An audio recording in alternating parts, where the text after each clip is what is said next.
할렐루야, 할렐루야. 지난 한 주간도 평안하셨습니까? 지난 한 주간도 좋은 일 많으셨습니까? 자, 우리 믿는 사람들만이라도요, 우리 천국 시민인 우리들만이라도 오늘의 근심 걱정, 또 여러 가지 염려들 근심 걱정하기보다는 내일의 소망, 하나님의 섭리를 믿고 더 나은 내일을 위해서 한 번 더 기도하는 우리 모두가 되시기를 주님의 이름으로 간절히 축원합니다. 아까도 기도 시간에 말씀드린 것처럼 우리 삼중고를 겪고 있습니다. 나라가 어려워지고 여러 지표가 안 좋다라고 많은 분들이 걱정하십니다. 그렇기 때문에 더 열심히 기도해야 되지 않겠습니까? 더 희망 품고 기도합시다. 자, 우리 옆에 있는 분들과 이렇게 인사합니다. 오늘보다 더 나은 내일이 올 겁니다. 자, 다시 한번 인사하겠습니다. 희망을 품고 삽시다. 그래요. 반드시 오늘보다 더 나은 내일을 꿈꾸는 사람에게 하나님께서는 새로운 기회를 주심을 기억하시고 이번 한 주간 더욱 열심히 기도합시다. 그리고 주어진 모든 일에 최선을 다하는 우리 모두가 되시기를 주님의 이름으로 축원합니다.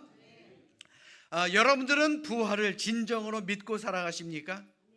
이럴 때 아멘이 있어야 되는 거예요. 다시 한번 묻겠습니다. 부활을 진정으로 믿고 살아가십니까? 한 독실한 기독교인이 사우디아라비아의 건설 회사로 가서 무더위 가운데 일을 하게 되었습니다. 그는 같은 직장에서 일하는 한 무슬림과 친구가 되었는데 어느 날 이 무슬림이 자기가 믿는 이슬람교에 대해서 자랑을 늘어놓더랍니다. 이보게 친구, 우리는 매일같이 하루에 5번씩 기도하고 엄격한 규율대로 살아. 또한 일생에 한 번 메카를 순례하지. 그런데 무엇보다도 우리 무슬림의 가장 큰 자랑은 우리나라 안에 있는 모하메트의 무덤이야. 네가 믿는 예수의 무덤은 어디 있는지도 모르지만 우리 교주의 무덤은 아주 웅장하고 아름답게 꾸며져 있지. 그게 우리의 자랑이야 라고 말입니다. 이 말을 듣고 있던 이 기독교인이 답하기를, 그래 맞아, 그는 위대한 이슬람의 창시자이지. 그런데 그것이 바로 기독교와 이슬람교의 차이일세. 모하메트나 다른 종교의 교주는 모두 죽어서 무덤에 묻혀버렸지만 예수님은 죽은 지 사흘 만에 부활하셔서 지금도 살아계신다네 하면서 부활하신 예수님을 전했다라는 것입니다. 자, 여러분들도 이 사실을 믿으십니까? 이 사실을 믿는 것이 바로 부활신앙이고요, 이 사실을 믿는 것이 바로 우리가 천국 백성 되는 유일한 방법이다라는 것입니다. 우리들 가운데는 아유 목사님 지난주 부활절도 잘 보냈는데 또 부활에 대한 이야기를 하십니까? 라고 생각하시는 분들도 계실 것입니다. 그런데 한 번 더 부활에 대해서 여러분들에게 말씀드림으로써 예수님의 부활을 기억하는 것이 그저 어느 한 이벤트가 아닌 우리의 삶에 있어서 가장 중요한 기준이 된다라는 것을 여러분들에게 말씀드리기 위해서 이 말씀을 드린 것입니다. 여러분들에게 다시 한번 묻겠습니다. 여러분들은 예수님의 부활을 믿으십니까? 내가 그 사실을 믿고 내가 천국 백성 되었음을 믿으십니까? 그것이 바로 부활신앙이고요, 그 믿음이 있어야 우리는 영원히 영생을 할 수 있는 천국 백성이 될 수 있다는 겁니다. 자, 이 시간 우리에게 부활의 기쁨에 참여할 수 있도록 이 자리로 불러주신 하나님께 감사하시며, 자, 우리 성경을 높이 드시고 우리의 믿음을 고백하도록 하겠습니다. 우리 성경을 높이 드십니다. 저는 예수 믿어 구원받았습니다. 저는 예수 믿어 하나님 자녀 되었습니다. 저는 예수 믿어 천국 백성 되었습니다. 하나님께서 선물로 주신 오늘 하나님 말씀으로 가르침을 받습니다. 눈을 열어 죄의 법 안에 있는 놀라운 진리를 보고 깨닫게 하소서. 아멘으로 순종하여 하나님께 영광 돌리는 삶이 되게 하소서. 아멘. 고백한 대로 살아가시기를 주님의 이름으로 축원합니다. 오늘 본문의 말씀은 안식 후 첫날 새벽, 그러니까 일요일 새벽에 일어난 사건을 기록하고 있습니다. 과거 예수님을 따르던 여인들이 장례조차 제대로 치르지 못한 그 예수님의 시신에 썩지 않도록 향품, 즉 향료를 바르려 무덤으로 갔습니다. 그런데 예수님의 시체가 사라진 것을 발견합니다. 모든 것을 알고 있는 우리야 이상하지 않겠지만 그 당시에 빈 무덤을 보고 이 여인들이 얼마나 놀랬겠습니까? 누가 예수님의 시체를 훔쳐간 것은 아닌가? 그래서 오늘 본문 이전 4절의 말씀에 보시면 그들의 모습이 이렇다라고 말합니다. 이로 인하여 근심할 때에 문득 찬란한 옷을 입은 두 사람이 곁에 섰는지라. 이 말씀을 쉬운 성경으로 보면 이해가 훨씬 더 쉽습니다. 이 일로 여자들이 어찌할 바를 모르고 있을 때 빛나는 옷을 입은 두 사람이 그들 곁에 섰습니다. 한마디로 당황했다라는 것이죠. 황당한 일을 겪었다라는 것입니다. 그런데 그 뒤에 말씀을 보십시오. 이 여인들에게 두 천사가 나타납니다. 그리고 이렇게 말합니다. 오늘 보면 5절로 6절의 말씀 보십시오. 어찌하여 살아있는 자를 죽은 자 가운데서 찾느냐? 여기 계시지 않고 살아나셨느니라. 갈릴리에 계실 때에 너희에게 어떻게 말씀하셨는지를 기억하라. 천사는 여인들에게 세 가지를 말했습니다. 왜 죽은 자 가운데서 찾느냐? 예수님은 부활하셨다. 그리고 마지막으로 너희에게 이미 부활에 대해서 말씀하지 않았느냐? 그것 좀 기억해내라, 이 말입니다. 예수님은 이미 마태복음 20장 19절의 말씀을 통해 제자들에게 부활에 대해서 이미 말씀하셨습니다. 우리 마태복음 20장 19절의 말씀 우리 자막으로 준비했으니 함께 읽겠습니다. 함께 읽습니다. 시작. 이방인들에게 넘겨주어 그를 조롱하며 채찍질하며 십자가에 못 박게 할 것이나 제3일에 살아나리라. 아멘. 뿐만 아니라 예수님은 성경 여러 곳에서 제자들에게 내가 죽이 십자가에 달리겠고 내가 부활할 것이다 라는 것을 말씀하셨습니다. 그제서야 여인들은 예수님의 말씀이 기억나게 되었고 예수님이 부활하셨다라는 사실을 깨닫게 되었고 믿게 되었다라는 것입니다. 그 후 이들의 반응이 어땠습니까? 오늘 본문 9절의 말씀 보십시오. 무덤에서 돌아가 이 모든 것을 11 사도와 다른 모든 이에게 알리니. 무덤에서 그들은 제자들이 있는 곳으로 돌아갑니다. 그리고 그들에게 알렸습니다. 그런데 이것이 참 중요합니다. 우리는 예수님을 무덤에서 찾지 않습니다. 왜요? 이미 부활하셨으니까요. 게다가 예수님이 부활하셨다라는 것을 믿고 그저 끝내는 것이 아닙니다. 모든 이들에게 알리며 살아가고 있습니다. 이것을 우리는 전도라고 하죠. 영국 런던에 있는 웨스트민스터 예배당에는요, 영국의 유명하고 훌륭한 위인들이 많이 안치되어 있습니다. 또 이집트 피라미드에 보면 고대 왕들의 미이라가 잘 보존되어 있습니다. 또한 공자의 무덤은 중국 산둥성에 자리 잡고 있고요. 불교의 석가모니의 몸에서 나온 사리도 여러 절에서 보관하고 전시하고 있습니다. 이 무덤들이 의미하는 것이 무엇입니까? 이들 모두가 죽었다라는 것을 증거하는 것 아닙니까? 그러나 예수님의 무덤은요, 빈 무덤입니다. 바로 예수님이 부활하셨기 때문에 그렇습니다. 믿으시면 아멘. 아멘.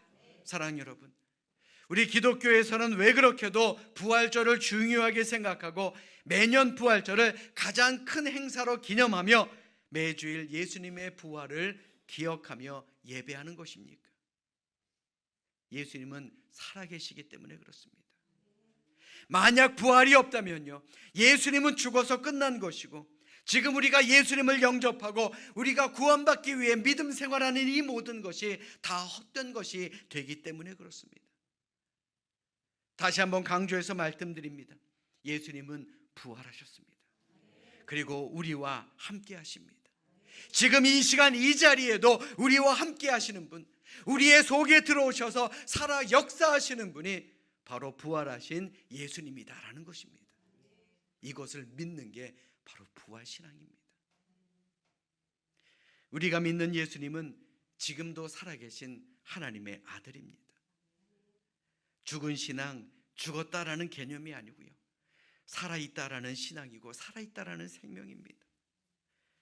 그러니 예수님의 부활이야말로 인류 역사상 전무후무한 일이며 지금 오늘 살아가고 있는 우리의 신앙생활을 하게 만들고 세상 모든 사람들에게 그 복된 소식을 알릴 수 있도록, 그들에게 전도할 수 있도록 만드는 가장 중요한 사건이 바로 예수님의 부활 사건 아니겠습니까?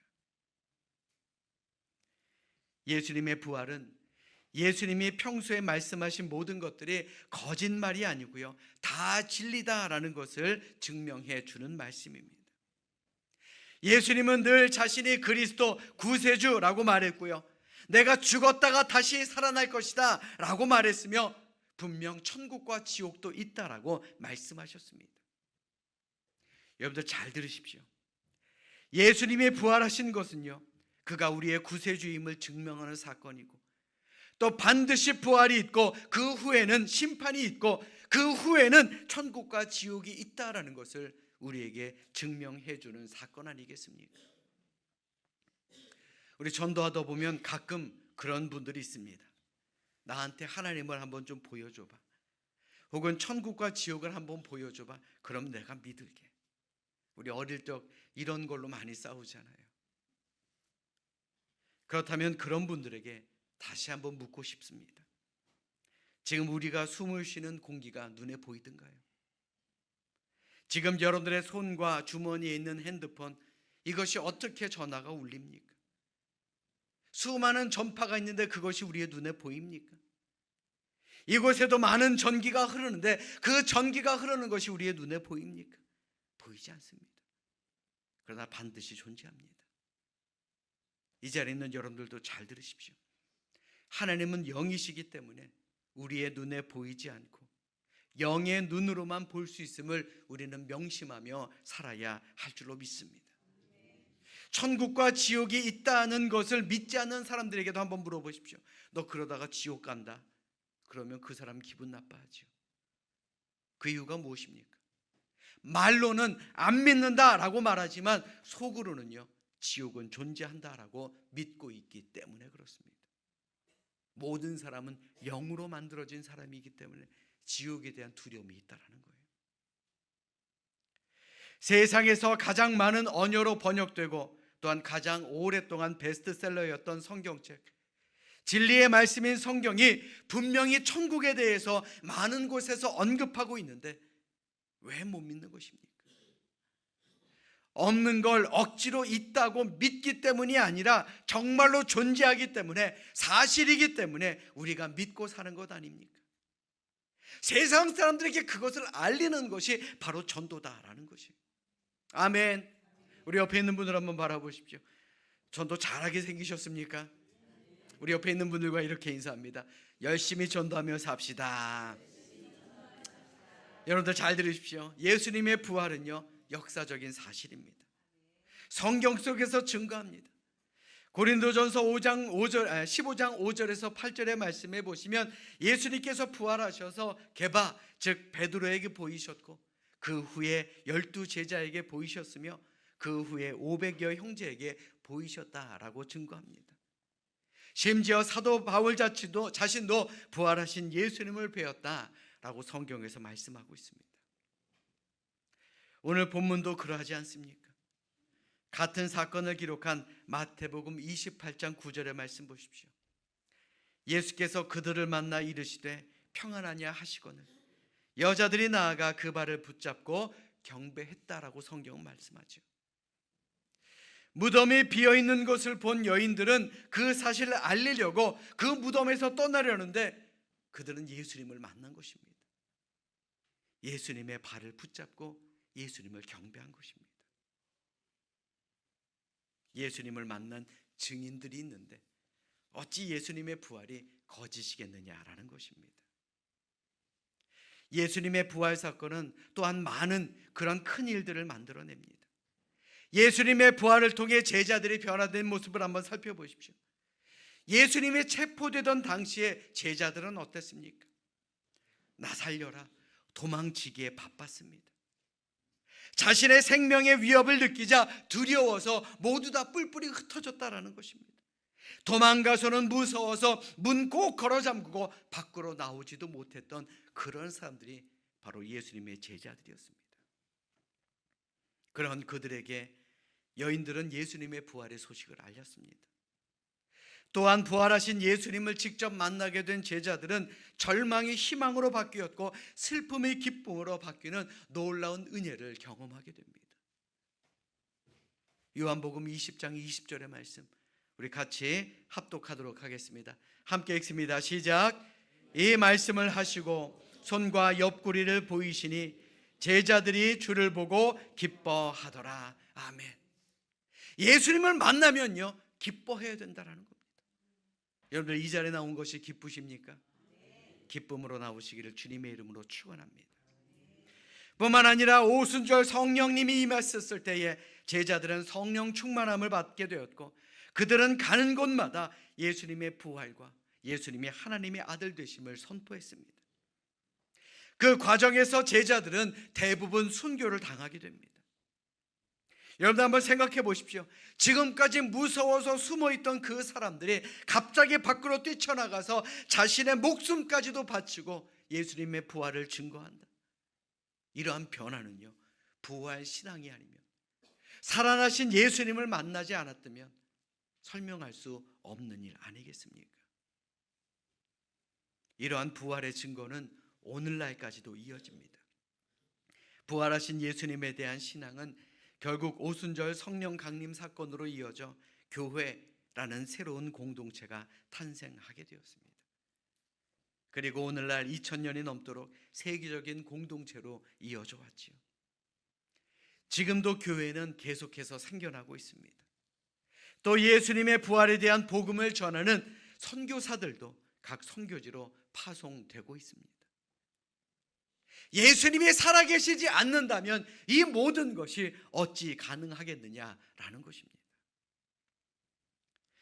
미국 프린스턴 신학교의 교수였던 찰스 하치 교수는 이렇게 말씀합니다. 부활은 고대 역사에서 가장 확실하게 입증된 사건이다. 수많은 목격자들 뿐만 아니라 지금까지 이어지는 주일 예배가 그것을 증거한다. 예수님이 살아나지 않았으면요, 예수님이 부활하지 않았으면요, 우리가 이 자리에서 왜 예배를 드려야 합니까? 시간 낭비 아닙니까? 그러나 예수님이 살아계시기 때문에, 예수님이 부활하셨기 때문에 우리가 이 자리에 모여 매주일 주일 예배를 드리는 것입니다. 예수님의 부활이 없다면, 우리 가운데 혹 의심하는 분들이 있다면 우리가 굳이 이 자리에 모일 필요가 없는 것 아니겠습니까? 부활이 없으면 우리가 믿는 기독교는 존재조차 할 수도 없고 우리의 믿음도 헛것이고 예수님이 부활하셨다라고 전하는 우리 모두는 거짓말쟁이가 될 수밖에 없다라는 것입니다. 그래서 사도 바울은 고린도전서 15장 17절부터 19절을 통해 부활이 없다면 이라는 가정으로 우리에게 이런 말씀을 주셨습니다. 그리스도께서 다시 살아나지 못하셨으면 너희 믿음도 헛되고 너희가 여전히 죄 가운데 있을 것이요. 만일 그리스도 안에서 우리가 바라는 것이 다만 이 세상의 삶뿐이면 모든 사람 가운데 우리가 더욱 불쌍한 자이리라. 사랑하는 여러분, 예수님은 죽음을 깨뜨리고 다시 살아나셨습니다. 예수님은 부활하셨고 승천하셨으며 우리를 도우시는 보혜사 성령님을 우리에게 보내주셨고 그리고 지금도 우리와 함께 하시는 분입니다. 우리의 마지막 날, 우리가 이 땅 위에 설 삶을 끝내는 그 마지막 날, 천국에서 우리를 반갑게 맞아 주실 줄로 믿습니다. 그러므로 주일은 단순히 휴일이 아닙니다. 부활하신 주님을 만나는 가장 행복한 날입니다. 우리가 살아계신 예수님을 만나는 것이 바로 가장 행복한 만남임을 우리는 기억하며 살아야 할 줄로 믿습니다. 그래서 우리가 모여서 예배하는 것 아니겠습니까? 로마서 10장 9절에 사도 바울은 이렇게 말합니다. 내가 만일 내 입으로 예수를 주로 시인하며 또 하나님께서 그를 죽은 자 가운데서 살리신 것을 내 마음에 믿으면 구원을 받으리라. 아멘. 우리 옆에 있는 분들 한번 바라보십시오. 구원받은 하나님의 백성입니까? 그런 믿음으로 살아가시기를 주님의 이름으로 간절히 축원합니다. 그러므로 예수님의 부활을 통해 우리는 믿음의 회복과 천국의 소망을 가지고 살아가야 하는 것입니다. 사실 죽은 사람이 다시 살아난다라는 이 부활은요, 정말 믿기가 어려운 일입니다. 그래서 제자들도 처음에는 믿지 못한 것 아닙니까? 제자들도 믿지 못했는데 오늘을 사는 우리가 어찌 쉽게 믿을 수가 있겠느냐라는 것입니다. 그러나 부활은 이성적으로는 믿어지지 않지만 하나님의 계시를 받은 자들은 분명 믿을 수 있는 것입니다. 부활은요, 모든 인류를 구원하기 위한 특별한 사건이었지만 믿음으로 받아들이는 자에게만 주어지는 그런 특권이다라는 것입니다. 그러므로 지금 나에게 부활이 믿어지는 것만으로도 참된 복임을 기억하시기를 주님의 이름으로 간절히 축원합니다. 그리고 우리가 이러한 부활을 믿는 믿음의 사람 안에서는 그의 삶의 태도가 당연히 달라질 수밖에 없습니다. 부활의 믿음을 가진 우리는 더 이상 심판을 두려워하지 않는 그런 존재가 되는 것입니다. 왜요? 이미 구원받았기 때문에, 하나님의 자녀가 되었고 우리도 부활하기 때문에 그런 것입니다. 예수 믿고 구원받은 우리는 지옥에 가고 싶어도 갈 수 없는 사람이 됐습니다. 왜요? 예수님을 믿는 자는 죽어도 살겠고 살아서 예수님을 믿는 자는 영원히 죽지 않게 되기 때문에 그렇습니다. 아멘. 죽음 후에 우리에게 있을 이 미래 잘 알고 있으니 우리는 근심 걱정하지 않게 된다라는 것, 우리는 다시 한번 기억해야 할 줄로 믿습니다. 사랑하는 여러분, 기독교는요 그저 한 종교가 아닙니다. 종교 중에 하나가 아닙니다. 기독교는 만남입니다. 죽은 교주를 따르는 것이 아니고요, 지금도 살아계시고 지금도 역사하시고 지금도 우리와 함께 계시는 예수님을 만나는 그러한 신앙이 바로 우리의 기독교다라는 것입니다. 더 나아가 우리는 이미 예수 믿고 구원받은 사람들 아닙니까? 우리가 이 땅 위에서의 삶이 끝나고 어떻게 될지 너무나도 잘 아는 사람들 아닙니까? 영원한 천국에서 살게 된다라는 것을 우리가 믿는 사람들 아닙니까? 그 소식을 전하며 살아가야 되지 않겠느냐라는 것입니다. 아멘. 오늘 본문에서도 예수님의 빈 무덤을 목격하고 부활하신 예수님을 만난 여인들이 어땠습니까? 한 걸음을 달려가 제자들과 주위 사람들에게 알렸습니다. 예수님이 부활하셨다라고요. 이들은 부활의 증인으로서의 남은 여생을 살게 된 것입니다. 우리도 그러해야 합니다. 여러분들 주님 만나셨습니까? 주님 만나셔야 합니다. 그래야 우리가 부활을 믿을 수 있기 때문에 그렇습니다. 주님을 만난 우리도 부활의 증인으로서 주님의 사랑과 구원의 메시지 이 땅 모든 곳에 전하며 살아야 할 줄로 믿습니다. 열심히 최선 다해 전하십시오. 그것이 바로 예수 그리스도를 믿는 우리의 삶의 모습인 줄로 믿습니다. 이 시간 진정으로 바라기는 그저 부활하신 예수님을 만나는 것에서만 그치지 마시고 날마다 살아계신 주님과 함께 동행하시기를 주님의 이름으로 간절히 축원합니다. 우리에게 있어서 가장 좋은 만남, 가장 행복한 만남은 바로 예수 그리스도와의 만남이다라는 것을 다시 한번 기억하시고, 내가 만난 예수님, 살아계신 예수님 온 세상에 전하며 우리도 살아있는 증인으로서의 삶을 살아가는 복된 믿음의 백성들, 하나님의 자녀이자 예수님의 제자로 사도답게 살아가시기를 주님의 이름으로 간절히 축원합니다.